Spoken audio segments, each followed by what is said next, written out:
Look, luckily for me, I haven't experienced a tremendous amount of times where I've been like really low. But I do remember experiencing very early on in probably in my mid 20s, I remember experiencing like crippling anxiety. Um, I was living off Chapel Street, and I just remember like it was poignant because it was a like it was an overwhelming panic attack where I Mm. didn't really know what to do and what to do with my body or my mind. And what were the circumstances that we're in? It was pretty much a divergence of careers. And I struggled to understand who I was identity wise.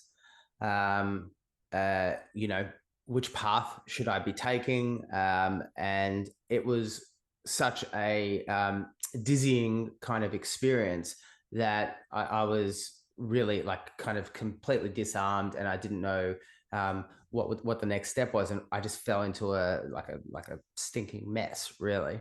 Right. And um, I think from that point, I just had that kind of lowness, so to speak, confusion. Um, from that point, kind of came the ability for me to kind of have the courage to pursue a path in fitness and training fully and wholly, where it was like this convergence of me feeling that the career path that I had studied, which was marketing and media communications, moving into advertising and marketing, I felt a weight of expectation on me from those around me. Whether they actually had that expectation of not was irrelevant because I was feeling it, and I think it was like an identity crisis, not knowing who I was and what people would think of me if I pursued just being a personal trainer. But from that moment on, I really owned, personal training and the health profession.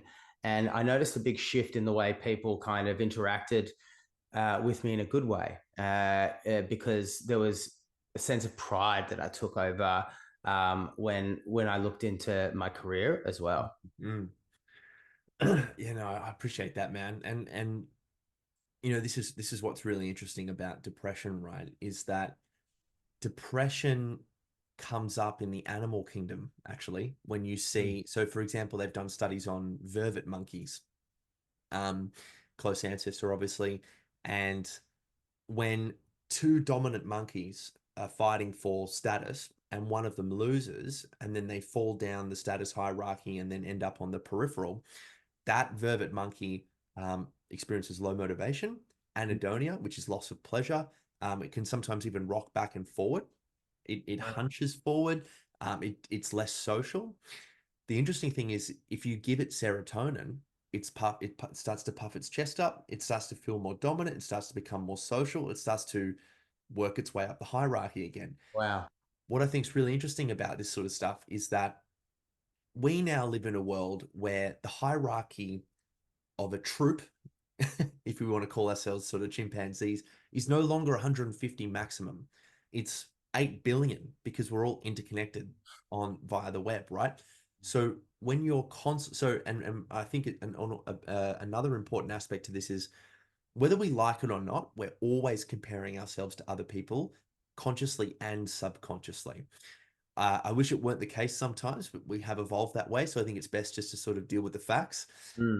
And the more conscious you can become of it, the more aware you can become as to how it's affecting you and influencing your behavior, right?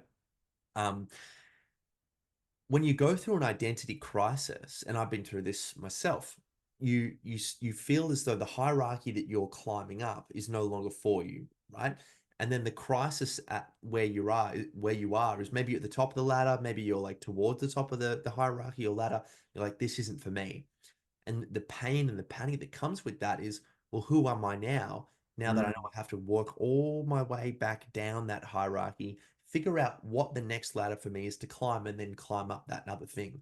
Massive existential crisis from an evolutionary perspective comes with loss of self, loss of connections because now you're climbing up a different thing, right? Similar Mm. to the vervet monkey at the bottom of a hierarchy. So there's a very important evolutionary reason as to why we go through depression. But I think what's really, really important is that when we feel depressed, and again, guys, non-clinical, Paulie and I are talking about here, non-clinical. But when we do feel that sense of despair and, all the things you were speaking about, Paul, like we could do our best to reflect and use that time like a caterpillar going into a chrysalis, right? So that we can become a butterfly, which is an authentic version of ourselves. But I think that's the hard part to stay. Yeah, I agree. And it's like the time in which we need that the most, those tools, is often the time where it's most challenging to actually put into place. Yes. Can you tell me about a challenging time that you've been through, having experienced non-clinical depression? Yeah, definitely, man. I mean, the big thing for me was when I got cut from the VFL. I wanted to be an AFL player my whole life. I became very, very addicted to the idea to the point where, I'm actually just writing the third edition of rewriting the third edition of my first book. So I I, didn't even know you made the VFL. I didn't. I tried out for the VFL. Got it. Got it. Yeah, yeah, yeah. So I tried out for the Dolphins. Okay. Yeah, and I got cut after about sort of 4 weeks, I think, from memory. Um, so yeah, so I wanted to be an AFL player my whole life. For our American listeners, we get a fair few American listeners. So the NFL equivalent sort of thing, though, probably not as fair to say on that bigger scale because there's like Oh, 300. we make as much. They make as much as the NFL players. Exactly, yeah. High level, exactly right, yeah. Um, so but it's a big game in Australia, and it became so I became so enmeshed with the identity of being a football player that I can remember, and I'm just looking back on these diary entries. He's like, once I was an AFL player, well, then I would get all the girls, and then I would have all the money, and then life would be fantastic. All the classic issues that come with like putting success outside of yourself. Looking back, Paulie, like I wasn't good enough, and I think I knew that deep down. I just really, really wanted it. I was a good senior footballer, but I wasn't good enough. And as soon as I started trying out, I was one of the fittest. I got a 14.6 in my best beep test. I was certainly up there. Oh, My skills were nowhere near like these guys, like nowhere near. They were just what position were you polished. playing? Ruck rover, so in the middle. Yeah, So, but these guys were just polished footballers, really, really yeah, good. yeah, yeah, yeah. You Ooh. know, proper footballers. And I got cut, and the coach said, not this year, but come back next year. There's definitely an opportunity. I didn't hear that. I just heard you're not good enough. Cried my whole way home. It was like an hour and a half drive home, and that began my existential crisis. That was the sort of fall from where I thought I was on the hierarchy, down to the bottom, Mm. latching onto CrossFit because I was still attached to being some sort of athlete, and then eventually falling in love with philosophy, where I don't necessarily feel the hierarchy as much. I mean, it's impossible to get rid of it all, but that was a really, really hard time for me, and that's when OCD became very prevalent.